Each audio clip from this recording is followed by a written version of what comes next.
You don't lose real friends, real opportunities, or real relationships when you start standing up for yourself and setting clear boundaries. You lose abusers, manipulators, narcissists, control freaks, attention seekers, and mental health destroying leeches. And that was a tweet by Stephen Bartlett. Hey everybody, it's Tuesday, so it's another episode of the Toy Talks podcast. My name is Toy Washington. If you're listening to us for the very first time, you're in for a treat. Where have you been? Make sure you subscribe. A new episode is live each and every Tuesday. Now, usually I record the episode a couple of days before, but I'm actually recording this in the early hours of Tuesday. So by the time you listen to this, just know that it's been recorded in the early hours. And that's just because I've been in a real funk lately. Well, I'll say the last couple of days, just really haven't really been myself. And I think part of it is like the restriction and not having the freedom, as we all are restricted because of the pandemic and the quarantine and things like that, and isolation, whatever we're calling it. But also because I knew that I would have to do this topic, and before I do any topic, I scope it out first, because for me, I definitely believe in, before I switch on this mic or before I switch on this laptop, it's really important that I really have a succinct skeleton of what I'm going to talk about. So not too long ago, there was this whole thing trending on social media about support, friendship, and what support means to people. And there was one tweet where one girl wrote, oh, I don't expect support from my friends. I don't know what my friends are going through. They may not have the time, but I know because they're my friends that they support me. And I think that's a load of bullshit. But we're going to unpack, deep dive into all of that.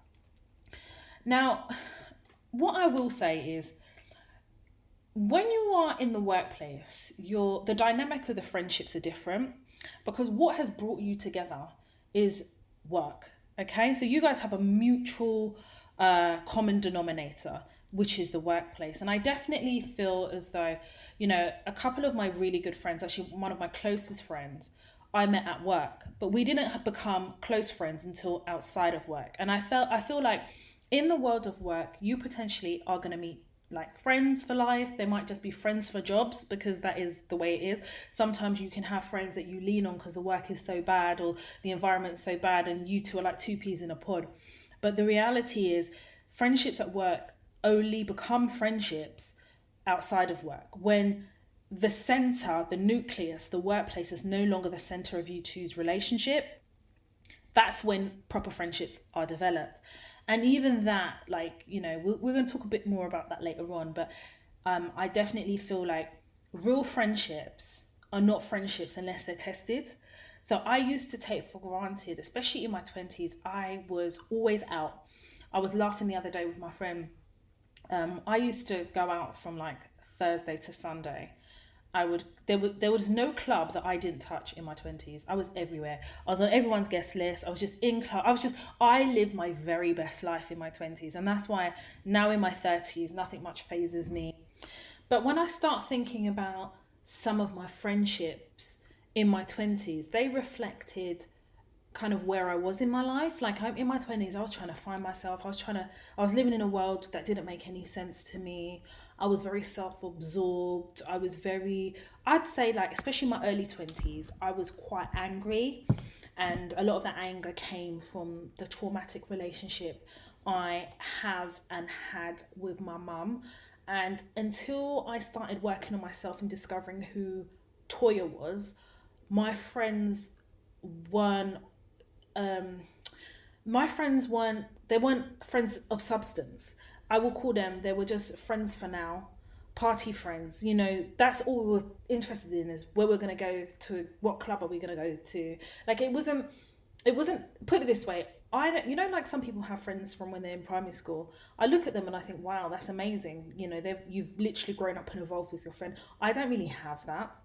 I think the oldest friend I have is Ali, and I've known her since I was, I'd say, 15, and we're still friends now. We get on really well. But yeah, like I definitely feel like in my 20s, and I think people place a lot of pressure on themselves to, it's almost like if a badge of honor if they've got a friend from when they were born, or their friend was born in the next cubicle to them. It's like a badge of honor. But the reality is, as you grow and evolve, it is one of those seasons, reasons, and lifetime type things. And it definitely was in my 20s. I know not everyone's like that, but it was like that to me. And I definitely think it's important when thinking about friendships and support, especially, you have to start taking a look at yourself. What type of a person am I? What type of a friend am I? What are the things that are important to me? And what are the things that I would need in a friend so that we can have a healthy friendship? So for me, it's about loyalty. Loyalty is huge. It's huge. I'm a Libran. It's huge for me. And it is respect is massive for me, and honesty. For me, I find acts of sincere kindness is my love language. And I didn't really know all these things about myself until I knew who I was. And I didn't really know who I was until something traumatic happened in my life in my late 20s when my father passed away. And remember I said, until your friendships are tested, you don't know if they're friends. I call them friendships in waiting, because in everyone's life you are tested, and it could be the loss of a parent.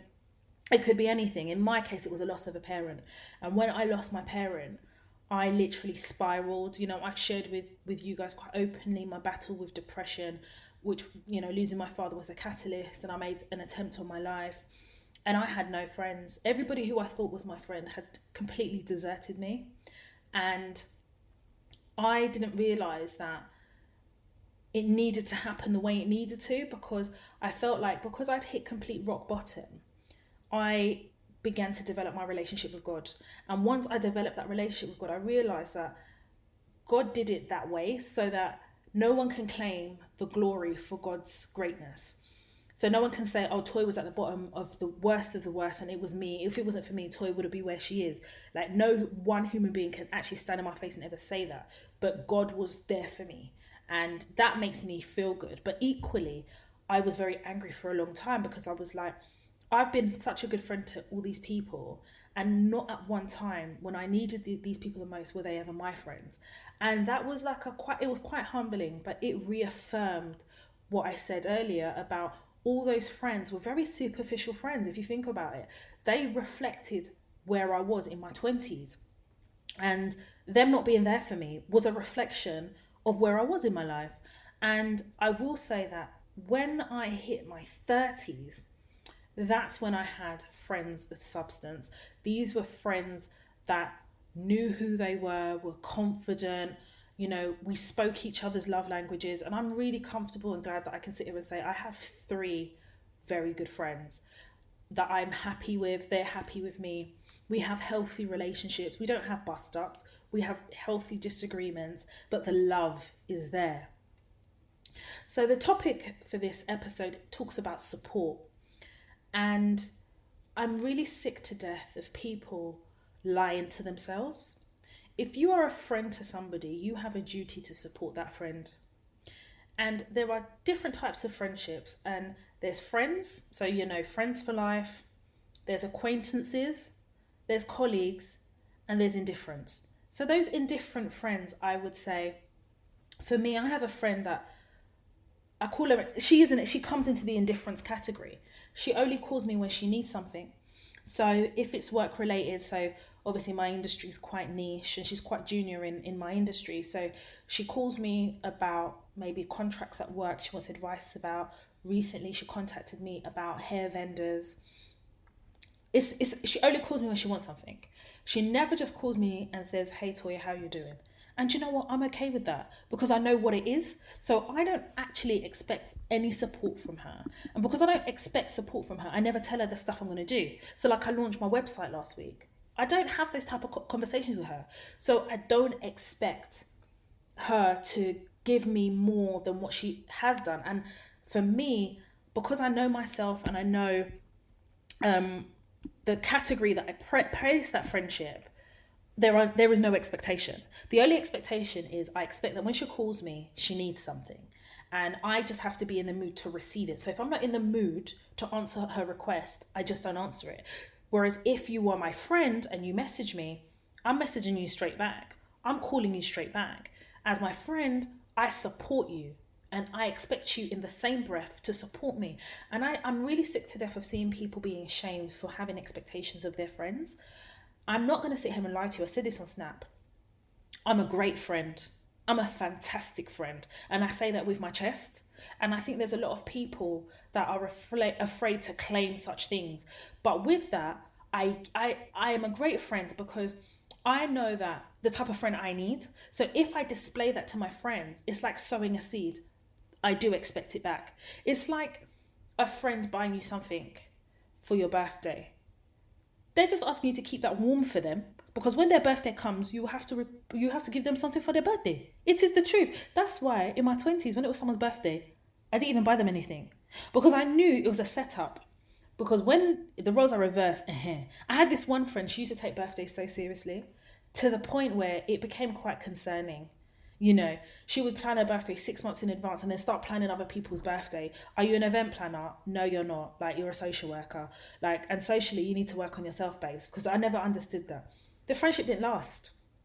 She didn't last. And the thing is, I didn't understand the categories of friendships until I got to my 30s. In my 20s, I was falling out with friends constantly. It was just a reflection of the turbulent life I was living. I was footloose, fancy free. I was on a reality show. I was jet setting. I was in Nigeria. I lived in my 20s. I had the best time. You know, I had relationships. I didn't have relationships. There was always a drama and it was fantastic. But when I understood how to categorize friendships, I stopped having problems in my friendships. When I was in a good space in my life, when I knew who I was, my friendships reflected the state I was in my life. And I'm in a very balanced place in my life now, and all my friends are equally as balanced.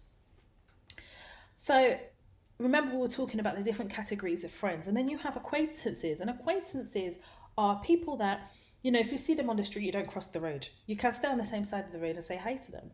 Oh, hi, or hey, how are you doing? But it is quite superficial. There's no depth to it. I would say with acquaintances as well, there is an understanding. It's a mutual understanding. You don't actually have to have the conversation. And it's very different from the category of indifference, because indifference is, it's neither here nor there. Whereas with acquaintances, you know what it is. And it's fine. You know, acquaintances can become friends. But I think before you develop a friendship, it starts off as an acquaintance. And for me, once they're at acquaintance stage, they can either fall into the friendship stage or the indifference stage. Yeah, so everybody makes it to acquaintance, as far as I'm concerned. I would go as far as saying, you know, I said earlier, I'm a great friend. I said it on my Snapchat. If you see the definition of friendship, my picture should be beside it. I am going to toot my bloody horn. Yes, you know, tooting your horn is part of self-care. Yes, appreciating the greatness of oneself. I'm a great friend. And most recently, you remember there was that girl, and I actually did a episode about her, the one that was on Twitter saying that she's on 130k a year, she's in the tech space. And there was, when she was like typing, tweeting stuff, there was something she said, and she said, you know, when she started earning 130k, she lost a lot of friends. And, you know, she went on to say a few things. But in respect to this topic, I found that quite interesting, because I could completely relate to her. When I started understanding what I wanted to do with my life, you know, when I started understanding who I was, I definitely started taking my career a lot seriously. Like, I was always in the field, but I never really took ownership of my career. And when I started doing that and looking for peace and balance in my life, you know, certain friends, quote unquote, when I say friends, you know, categories of friends started falling off. I would say that, you know, when you can have a friend and you know they're going to be great, when you know that they're going to receive greatness, that you know when someone's going to be successful. You know that type of friend I'm talking about, that it's only a matter of time. You think, right, that person, you know, that person's either going to be famous, a millionaire, something great is going to happen in that person's life. And I definitely felt like there was this particular person, and for the purposes of protecting one's identity, we're going to call her Chantel. And I was a very, very good friend to Chantel. I was such a good friend to Chantel, I'm going to put this to you. If you were to go and ask Chantel, there is not one thing she can fault me on. It's not possible. When shit went bad, she called me, I drop everything, I'm there. I showed up each and every time. I have gone so over and beyond for Chantel that, to be quite honest with you, I know right now she's in a turmoil because she is never going to have a friend like me again.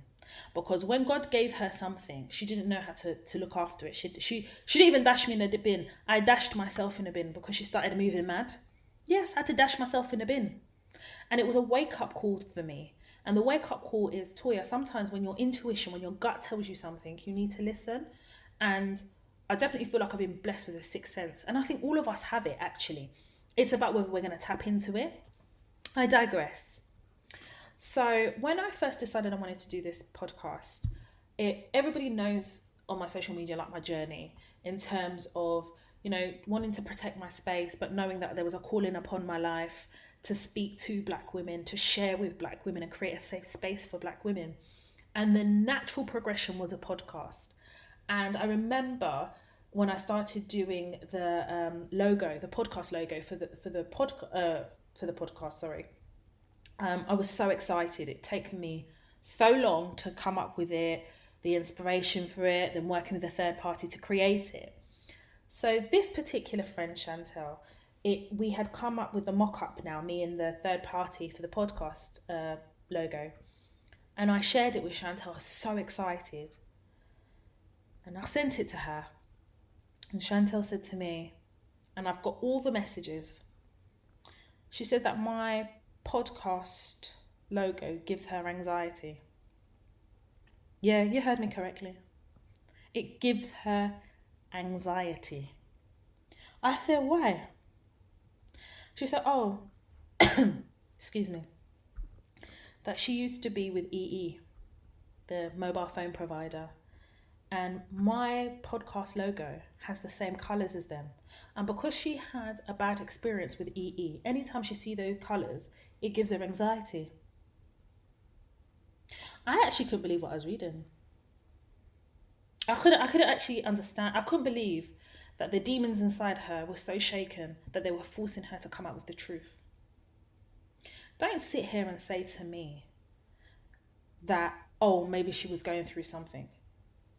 We're all going through something. It's about who vocalizes it the loudest or at all. In the moment in which I sent it to her, I was looking for support. I didn't ask her for her opinion. I didn't ask her if the demons inside her were shaking. Her demons bubbled up to the surface. Are you sitting there trying to tell me that, Toya, maybe she was going through something, so she couldn't give you the support? That's some bullshit. Bullshit. Because when these type of people are looking for your support, they're not asking you what you're going through. They are just imposing their emotions.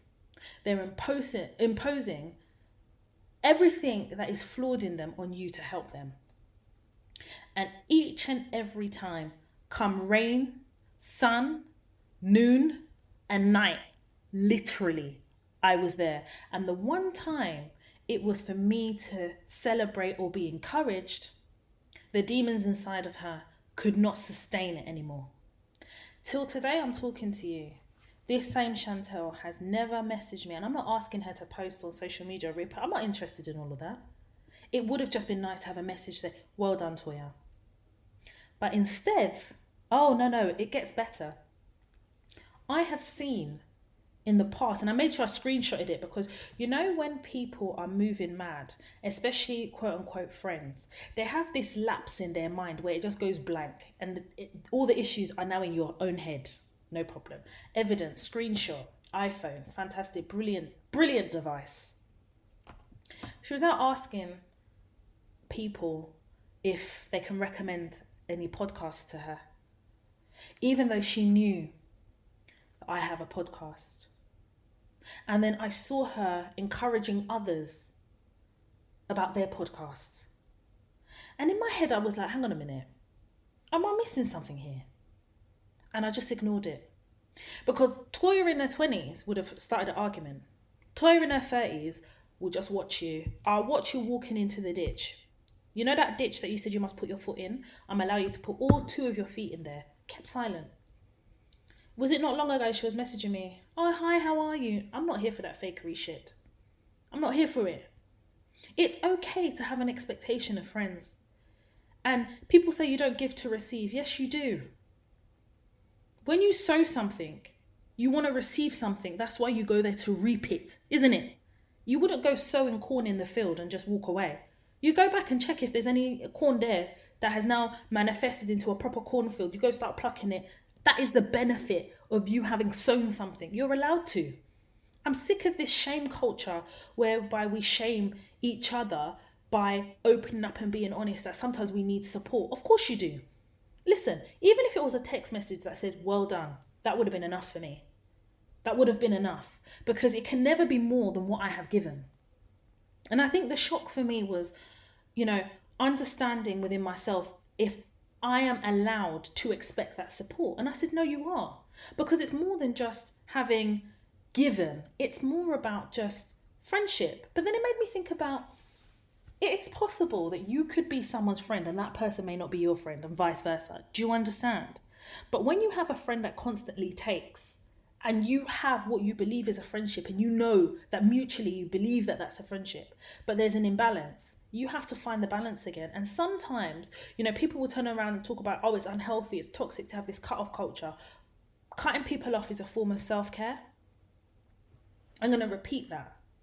Cutting people off is a form of self-care because I need to care about myself because she will push me to cuss her out and I'm trying to make it to the promised land. Yeah, I'm trying to walk in the right path and cussing this person out would be way too easy. I'm not doing that because that will now be the excuse and now no one will focus on her not being a friend and her being a shit person. The focus now will be on Toya has she started again. No, it will never be me. It will never be me that you'll use as your excuse. It's not going to happen. I give that example as well because I definitely agree that, some people want you to be happy, just not happier than them. And it's important, it's almost imperative that you distinguish those type of friends because those type of friends can block your blessings. They can block your blessings. I have heard stories, I've even been in situations before whereby in cutting someone off, it's like opening the door to the blessings that had been blocked. And I didn't even know why those blessings were blocked. People can look at you and be smiling with you, but believe me, if you want to know the heart and the true intention of somebody, it really depends on their actions. How do they meet you where you are? How do they treat you when there is a success story? How do they behave when it's time to cry or there's pain or there's not an achievement or there's a job rejection? When you're being rejected for a job and maybe you're looking for a job, you have no money, is that person sending you links to Pretty Little Thing? Because if they're sending you links to Pretty Little Thing, believe me, they're rejoicing in that your turmoil. We need to start being honest with ourselves when we're asking ourselves about support. What does support look like for you? What is the type of support that you will need from your friends? Because acquaintances and colleagues and indifference don't give you support. It's friends. You're allowed to have an expectation of a friend. Because let me tell you, when the chips are down, you're going to know exactly who your friends are. You see, these type of friendships that haven't been tested, they're not real friendships. I'll put the speech marks, friends. Go through something traumatic. Lift your head up and see who's there. That's how you'll know who your friends are. I had none. All the friends I have now, and I mean the 3 closest people to me, I didn't even know during the time I lost my dad. I didn't even know them. It's now that I have, like I said, gotten to know myself, I definitely know who I am and a confident black woman, I'm able to say, okay, these are my friends. And believe me, each and every one of those friendships have been tested. So they're tried and tested friends. So I know when the chips are down, they are riding with me. I don't need anybody to die with me. I can die by myself. But are you going to ride with me? Are you going to be my cheerleader the way I cheer for you? When I am down, are you going to lift me up? When you are down, do we lift each other up? Those are the type of friends. Those are quality. It's not about the quantity of friends. It's about the quality of your friendships. Some friends want you doing well, but not better than them. Their relationship with you is centered around their own sense of superiority. Once you challenge that, they no longer have a place for you because they struggle to relate to you when you're exceeding them. And that was a tweet by Tony Tone. I think I read this about 4 or 5 times. When you are exceeding your friendship group, that's when you're going to see who's here. And there are going to be times when you're going to be rejoicing at different times. Like, you could have a group of friends and 2 people are, getting that promotion, getting that pay rise. And maybe you've got other friends who are coasting along. But when I'm celebrating, are you shouting with me? Because when you are celebrating, I'm screaming with you. To understand somebody's heart and the cleanliness of someone's heart, it's when you're going through something, good or bad. And I'm not sitting here saying, oh, if this person doesn't celebrate with you, then cut them off. That's not what I'm saying. But there comes a point when you're going to have to do an inventory of your friendship groups. And I'd like to think that is done less when you're in your 30s. Because when you're in your 30s, you see people for who they are. You're experienced now. But this Chantel, she caught me unawares. I think the signs were always there. And I ignored them because I wanted to assume positive intent. But I was more hurt because are you sitting there trying to tell me you don't know what my issue is? Because this is not the first time. This is just an example of many times. And I'm done. And I don't think you should be afraid to put your foot down and say, I'm done. In the workplace, I always say that you have to set boundaries. But if you can't set boundaries in your own personal life where it is easier, and it's easier because you're already invested, you know these people, how are you going to set boundaries in the workplace? What do those boundaries in the workplace look like to you if you're not doing the trial run in your own personal life? And when I talk about boundaries, it's people knowing how far they can go with things. People understanding your respect level. People understanding the type of friendship you can give and the type of friend you are. And be honest, if you're a shit friend, don't expect anything from your friends. Understand that actually, maybe this isn't a friend, this is an acquaintance, or maybe me, myself, I'm an acquaintance. I just don't have friends. I'm just an acquaintance because I've got trust issues or I've got commitment problems, so I can't even commit to friendship. That is okay. But you need to let everybody know where they stand.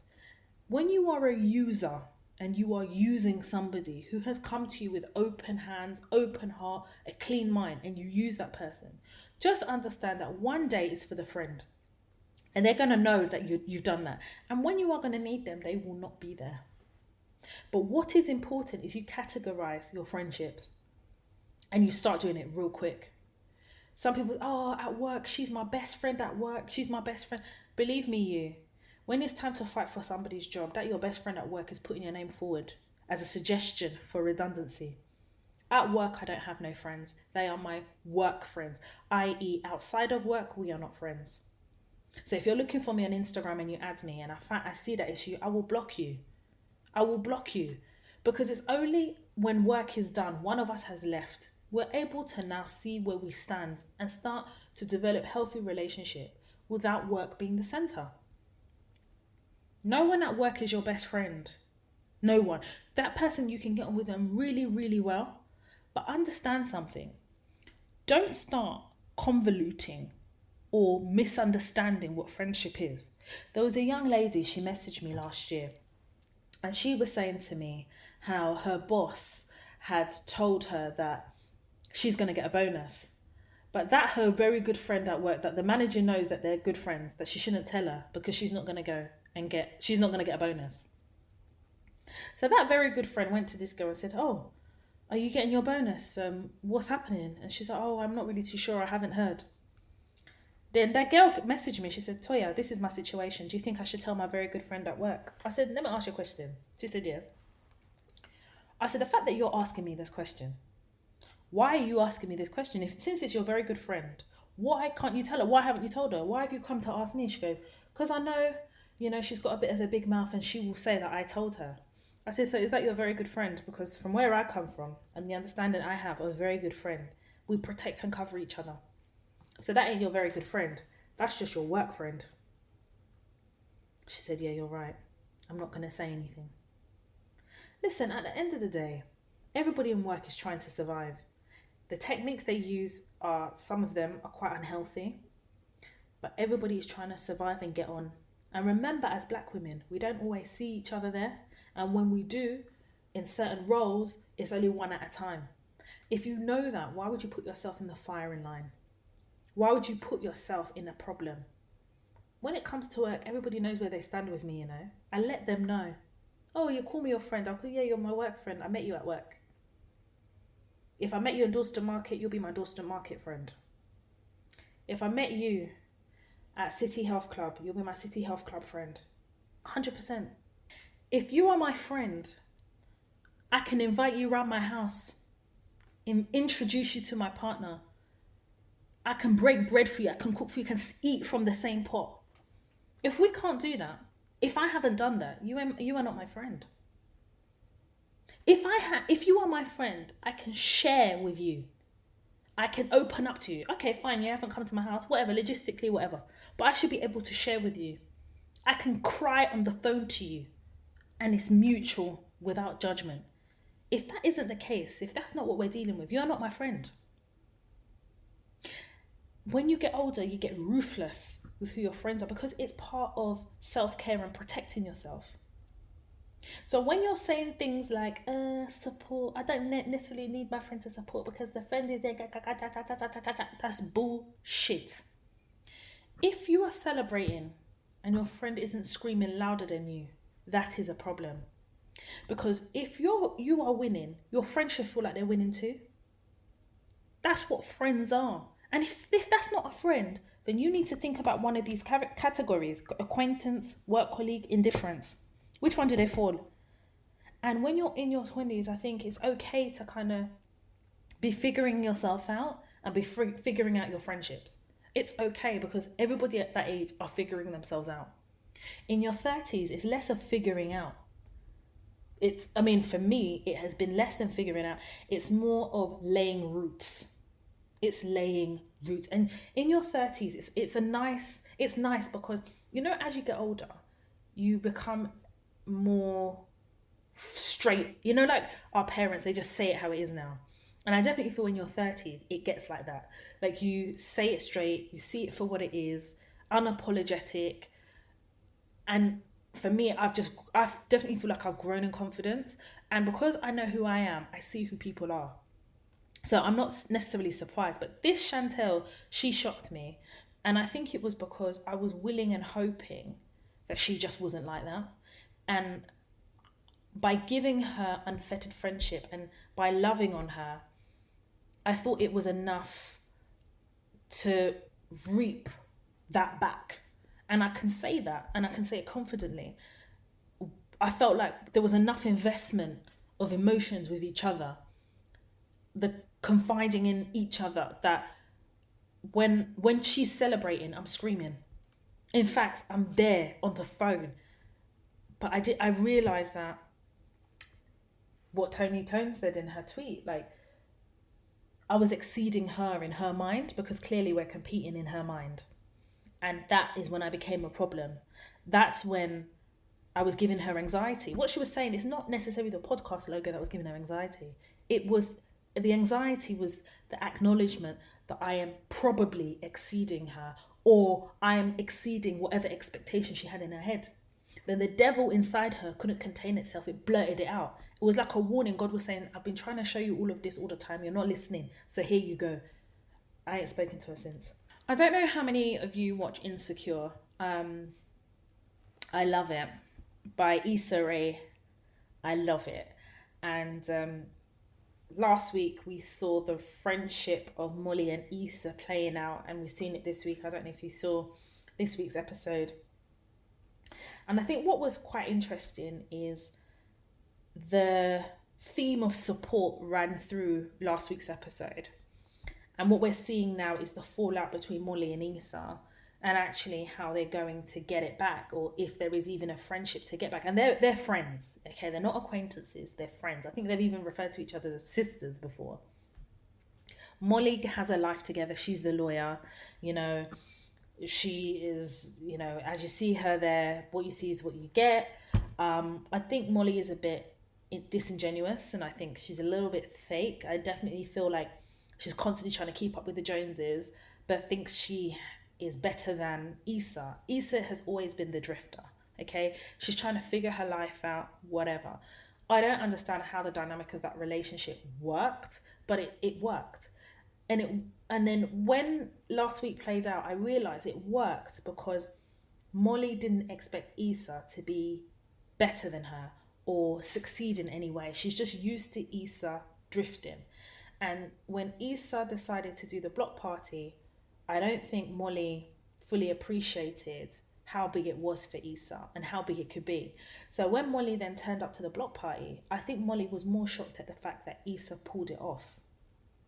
But there was a point before the block party where Issa needed Molly's help. And yeah, they had a few, you know, underlying issues that they hadn't spoke about. But for the first time, Issa was actually following through on something. And Molly had the ability to help Issa to be great in that circumstance, because Issa needed an artist and knew that Molly had the connection to provide that for her. And in effect, it's giving her support. Hey, I need this from you. I really need this for you for my event to blow. Can you provide me with this? And in providing Issa with the artist, Molly would have been showing her support, because support is not necessarily by word of mouth. It's also actions. And Molly basically said no. Without spoiling it for those of you who haven't watched that episode, Issa managed to get that particular artist. I think it was Molly's partner contacted Issa to ask her if she needed anything. I don't know how that worked, but anyway, Issa never went to Molly's boyfriend and said, hey, I need your help. I think he asked her, like, is there anything I can do to help? And she said, yes, I need this artist, whatever. And then you see Molly and Issa falling out. And the venom from Molly, to be honest, I was really disgusted, because this was Issa's event and Molly couldn't even hold it for 24 hours and allow Issa to just bask in the success of her block party. Molly had to make it about her. And I think that was the whole dynamic of their friendship. It was never centered on both of them equally in a balance. It was always focused on Molly being great and Issa being below her and just drifting along. And it was difficult for Molly to accept that Issa was actually going out there, exploring, you know, defining what success means to her, making new friends. I think Molly was just jealous of the success that Issa was having, even though Molly's always had success. And we all can identify with one of these two people, or have had friends who are like Molly. And what is detrimental with having friends like Molly is they will block your blessings. And because we're too afraid to enforce self-care by either having the conversation or understanding the toxicity that exists amongst that friend and cutting them off, we're all too willing for fighting for friendships that are already dead.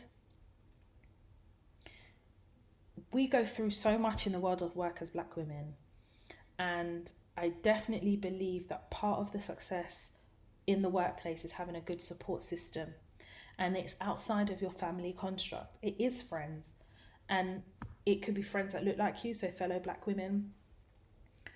And I think when we as Black women fail to celebrate each other, what we do is we play it into the hands of the oppressor, because then the oppressor is free to put forward this notion that only one of us can be there at a time.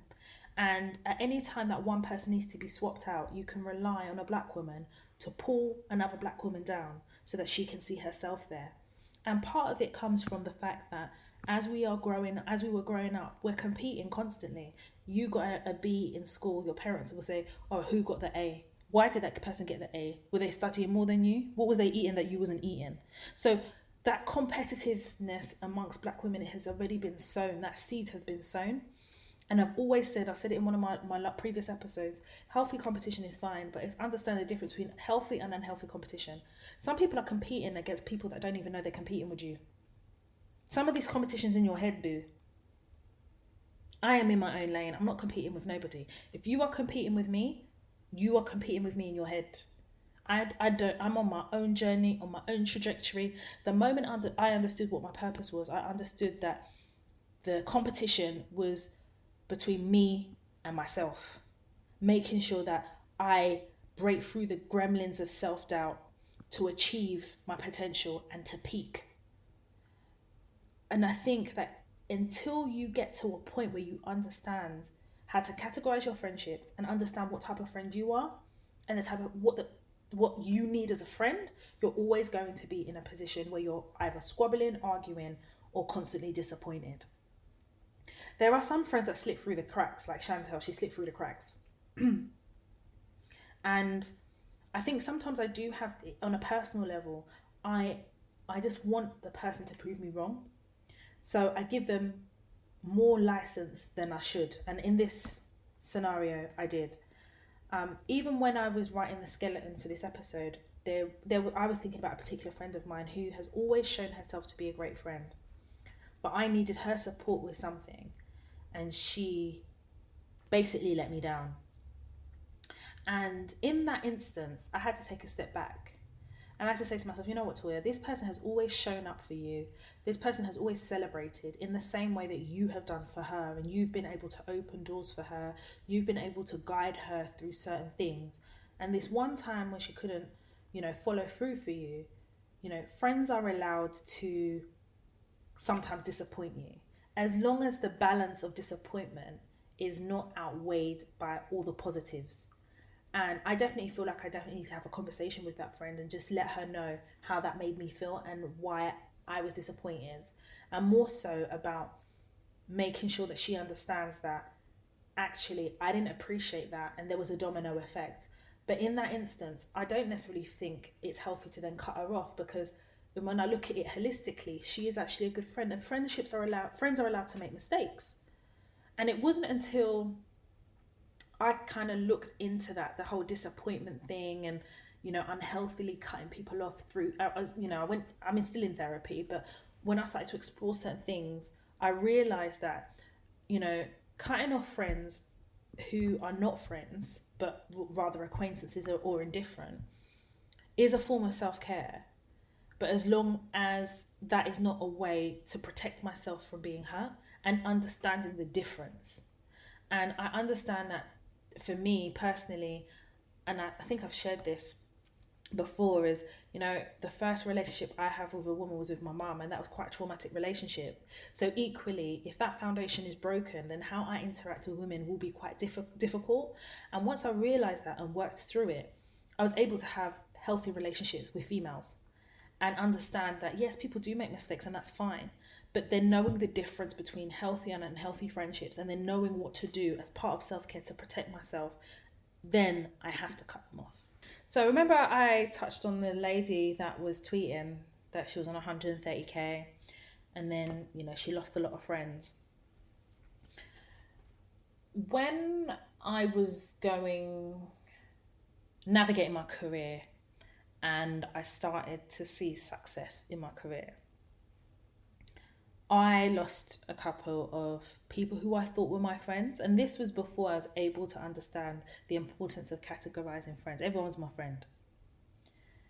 And I never forget that the success then came to like a halt. It was really weird. It was like I just became stagnant. And as I became stagnant, I was trying to figure out kind of my next move. And I've mentioned this before in a previous episode about crossroads, and I think every couple of years you go through a crossroads, right?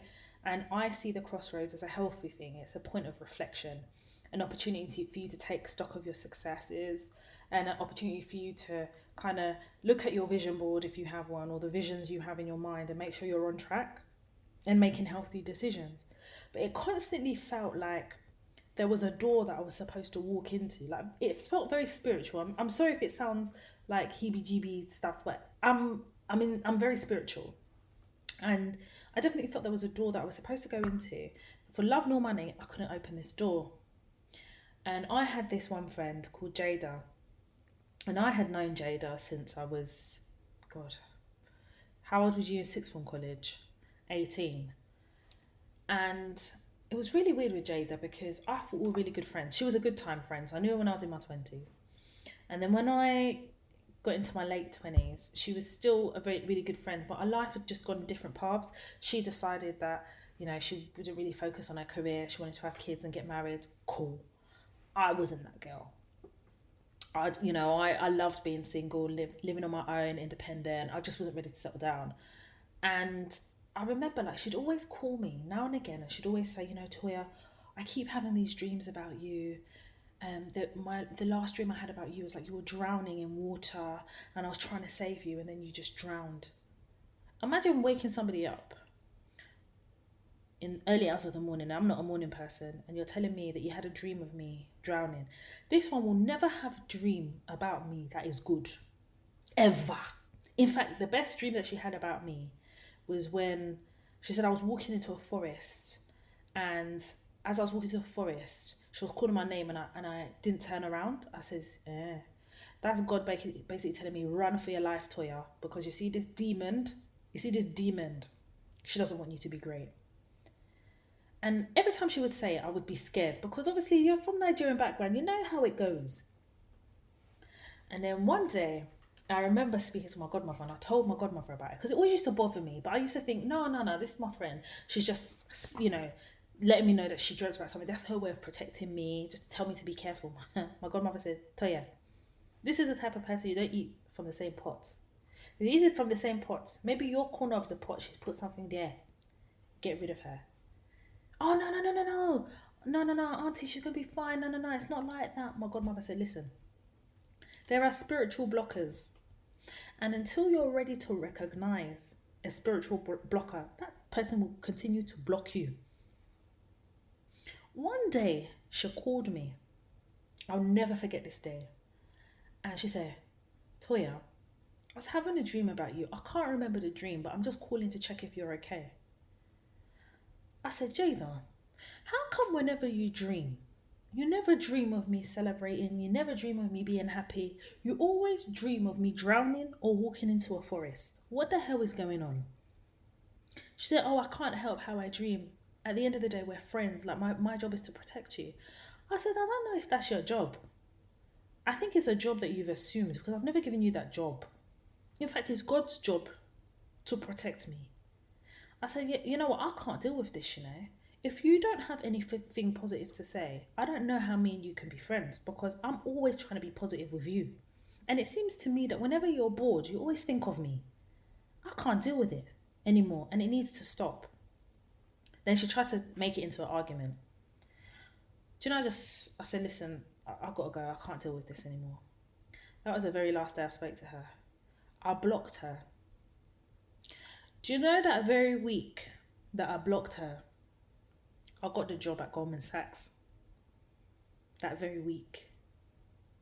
So when I was walking into the forest, God was telling me there's something greater on the other side. Run from this demon woman.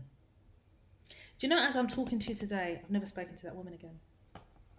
You have to know the type of energies you keep around you, because until you're ready to have frank conversation with yourself about the energy you keep around you, you're always going to find yourself walking in the wilderness or walking in circles. Friendships are spiritual. You can't force people to be your friends. It should be organic. And there needs to be a level of positivity in friendships.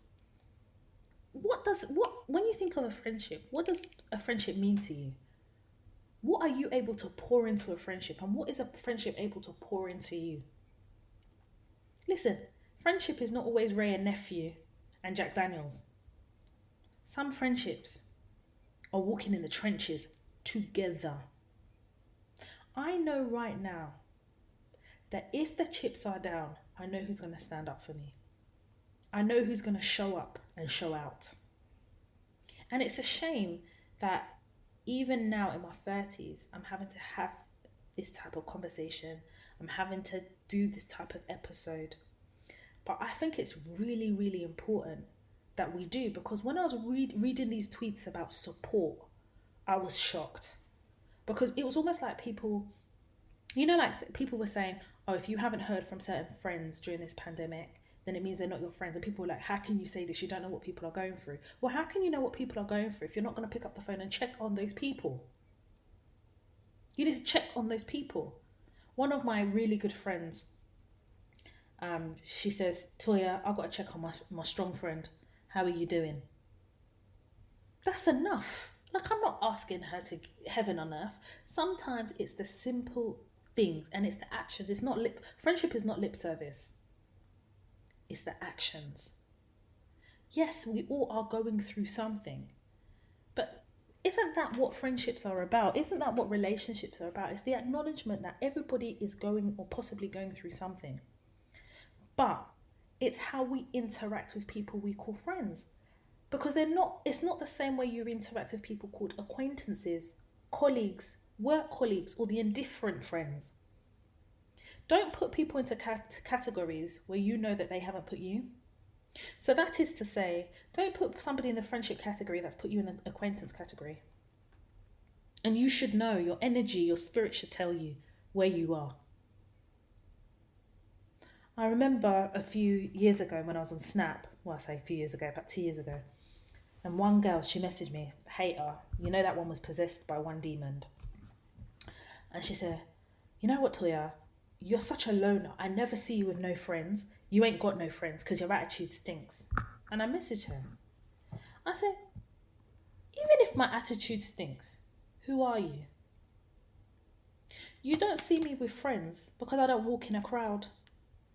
And for you, my attitude stinks because you're not used to the truth being told, so it stinks. I'm telling my truth on my platform. What I do clearly shakes you because there's something inside of you that I'm calling out that you're not comfortable with. That was the last time I heard from her. I didn't even have to block her. Yeah. When you're delivering the truth, sometimes they just disappear. Remember, I touched on earlier, until you are able to set boundaries in your personal life, you can't set boundaries in the workplace. It speaks to self-worth. What is your value? What is your self-worth? Do you feel a sense of self-worth?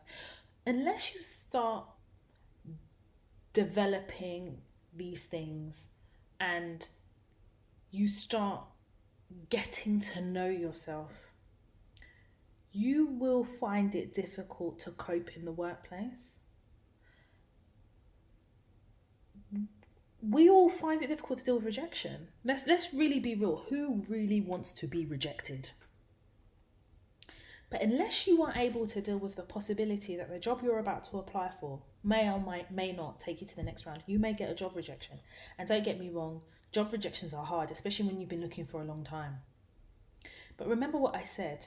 Until you start working on yourself and setting those boundaries and understanding self-worth, dealing with rejection, it's going to be very difficult to cope in the workplace where, as black women, we're constantly being rejected. When you're applying for internal positions and they say no, but you've been doing this role for the last 2 years. But they say, no, we don't want to give you that job title. And it's sometimes a lack of self-worth and this imposter syndrome as black women that we go through that almost talks us out of aspiring for more, or talks us out of applying for that internal role or requesting a pay rise. Do you know the reason why we second guess ourselves about asking for a pay rise is because we question whether we deserve it. We question whether we deserve it. And it speaks to imposter syndrome, where we almost question or find it difficult to believe that we are here. And part of it is the question of why are we here is because we sometimes are the only ones. We don't see people that necessarily look like us. So it's almost like we feel subservient and this gratitude to even be here. And whilst I'm all for the humility and the gratefulness of being where you are, but you didn't get there by accident. You worked hard for it. Sally, Molly, Sarah, and Karen, they're all there. They're all there. Their white privilege allows them to coast through. And we have to work hard to get there. And then when we are there and we're working our butt off, and when we've now reviewed things and we're starting to understand self-worth, and we're starting to question certain things, it's at that point we're thinking, oh, you know what, I really want a pay rise. We're now shaking to ask for a pay rise. Or we're going to take annual leave. We're now shaking. Polly, Molly, Sarah and Karen are just asking for pay rises left, right and centre, taking their annual leave like it's nothing. And until we are able to work through our imposter syndrome, we will never feel like we belong. And it's about high time we do the work. There is work that needs to be done on self. And a lot of that work happens while we're on the job. You know, there are a lot of things that we go through that are quite traumatic experiences in the workplace that often throws us off course. And unfortunately, there's not a time where we can say, right, for the next 5 years, I'm going to work on myself outside of the workplace. And when I'm strong enough, then I'm going to go to work. We finish university, we're thrusted into the world of work, and we're left there to figure it out. And it's so difficult figuring it out, especially when we're in places where they don't want to see us. But we have to commit to the process of getting to know who we are and figuring ourselves out, and understanding that sometimes in the workplace you have to put on a mask. And that mask is to protect yourself. Listen, when I was at Goldman, I suffered from real bad imposter syndrome, because I wasn't just a black woman, I was a black African woman, and I was made to remember it all the time. Every time I walked into meetings and they'd have conversations about my project but wouldn't give me eye contact, or they would speak over me, or they would challenge certain things I said, but not challenge it in a professional way, challenge it and also make it quite personal, or where they would attack me on emails. And it wasn't just Goldman. I remember there was a public sector role that I was working in, and the racism was so obvious, it was unbelievable. And I was almost made to feel like I should be grateful that they picked me. Not that they picked me because I was great at what I did, or I had potential, had experience. It's almost like they were doing me a favour. But it was through those experiences and through all those negative experiences in the workplace, I realised that the greatest support I could give myself is figuring out myself really quickly, understanding that it's okay to be humble, but imposter syndrome and questioning whether I should be there or not, it's like a fragrant smell that these people can see. They know when you feel like you don't belong, and they make it known to you that you don't belong and have you questioning yourself. So self-doubt is one of those things that we're going to have to start controlling and taking charge of. And the only time you can control self-doubt is to take the time to understand yourself. Understand that you're not always going to be at the same trajectory like everybody else. Being comfortable in who you are. Understanding that your black skin represents greatness, history, struggle. You deserve to be where you are because you made the sacrifices. Your ancestors, our ancestors, made the sacrifices. And that's the reason why we're here. You work hard. You burn the candle at both ends. It's okay to make mistakes. I've walked into places before and not even understood how to use the printer. That's okay. But don't allow your vulnerability to be your badge.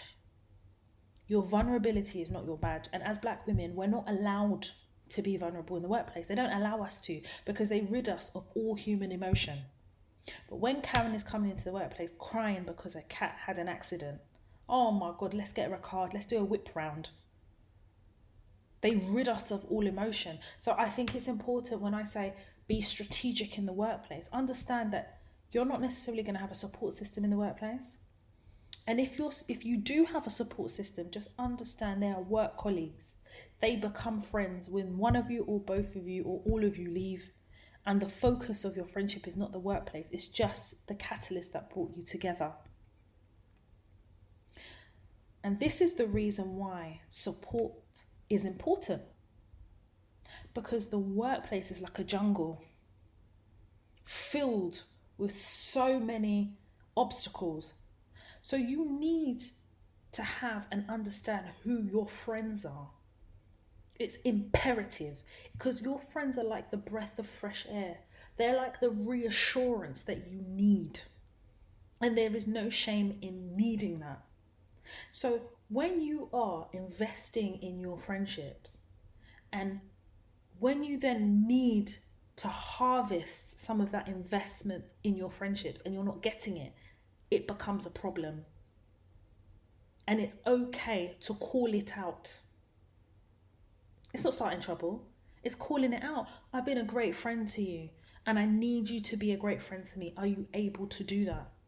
And the fact that you even have to ask is just one thing, because I think that as friends, you should know, like, how to give that support or know, like, but I get it. Sometimes people don't know and you have to have that conversation. But you can't now go into the workplace and be navigating the workplace and trying to navigate safely, only then in your personal life to need support and have to assume that you're getting the support because these so-called friends don't know how to outwardly show it. I'm hoping that this episode reinforces the needs and understanding of support and friendships, and understanding that categorizing your friendships are imperative. It's important because it speaks to expectation. I don't expect acquaintances to give me support. I just expect them to be acquaintances.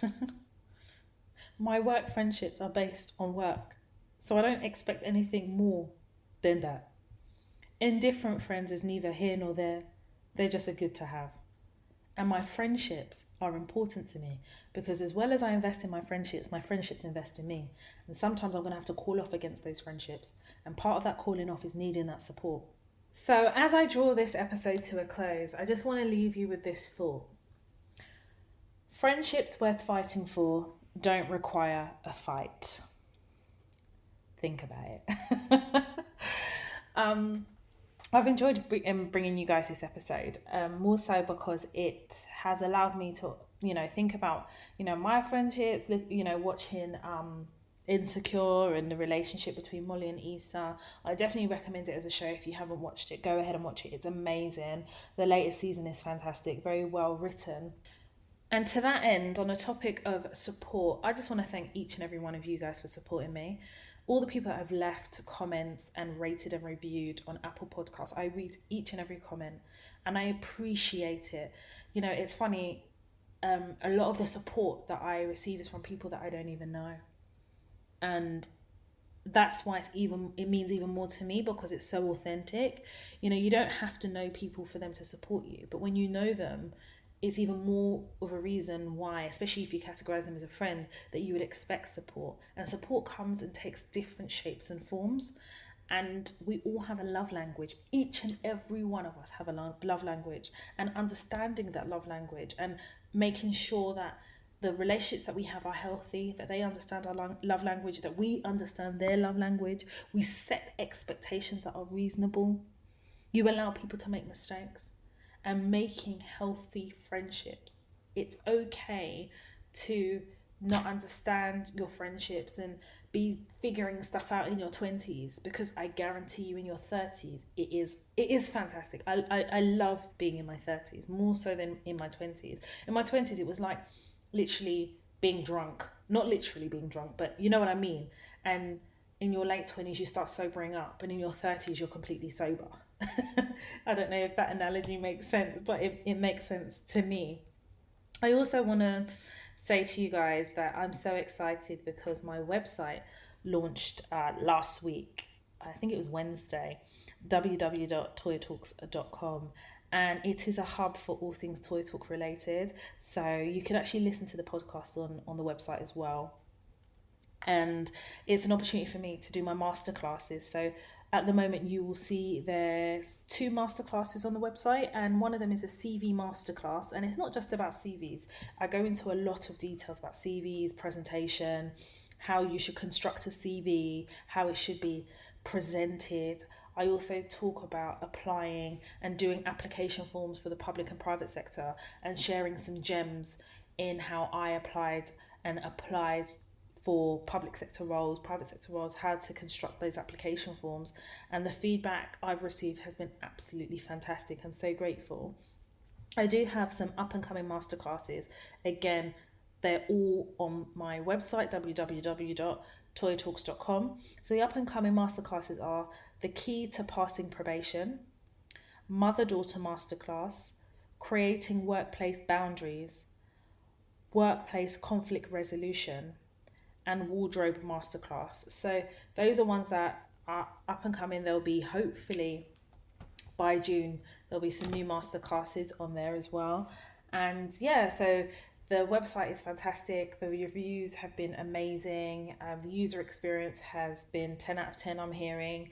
And it will be an opportunity as well to do like collaborations with brands. It's just the hub of everything Toya Talks. So when someone says, what is Toya Talks, I'm able to give them the website and they can go in and have that experience and see what it's about. There's a lot of background stories on there. My apparel will be coming soon, so you can see some exclusive apparel on there. I'll be selling that hopefully June, July. The apparel should be on there. And I'm really excited. A lot of work went into the website, and the guy that I had working on it is fantastic. He's absolutely brilliant. Also as well, you'll know that last week I emailed all the ticket holders for Toy Talks Live 2.0. I'm actually postponing it until 2021. You know, unless a vaccine is found for coronavirus, there is no way one can hold an event of any kind. And for me, it was really important to have that communication with people who had bought the tickets. I issued out the refunds on the same day. Everybody has their refund, and I'm hoping that Toy Talks Live 2.0 will come back in 2021 bigger and better. Those of you who came to Toy Talks Live back in 2018, you guys know the experience. You guys, it's bringing everything I do at the time on my Snapchat, but also now on the podcast to life. You know, I was going to go and do like interview skills, like there would be live interviews and, you know, a lot of audience interaction and participation. I wanted people to come in and have the Toya Talks Live experience. So I'm definitely going to do that next year. It's postponed, but in, you know, for professionalism and customer service perspective, it was important that I gave everybody a refund. So everybody has that now. Also as well, you guys know that if you want to get hold of me, I'm on social media. So my personal Instagram page is Toya_Washington. The Toya Talks Instagram page is Toya_Talks. You can catch me on Twitter, Toya_W, and of course on Snapchat, Toya Washington, all one word. You guys know you get a new episode of the Toya Talks podcast each and every Tuesday, and I have been consistent since January, and I'm definitely trying to remain consistent and make sure that I deliver it to you. Thank you so much for your support. It is very well received, and I hope all of us can continue to remain strong through this pandemic. It's a difficult time, and I also want to say thank you to each and every one of nurses, doctors and key workers who are on the front line of this pandemic. We love you, we appreciate you, we pray for you. We are so grateful for everything that you do for us. I hope that you've enjoyed this episode of the podcast. If you have, and you listen to the episode or even the podcast on Apple Podcasts, please rate and review, or tweet me, send me an Instagram, retweet this, share the podcast with your friends and family. I definitely believe that word of mouth is so powerful, and a lot of you listen to the podcast because someone told you about it, and I'm so grateful to each and every one of you for sharing. Thank you so much. My name is Toya Washington, and you have been listening to the Toya Talks podcast.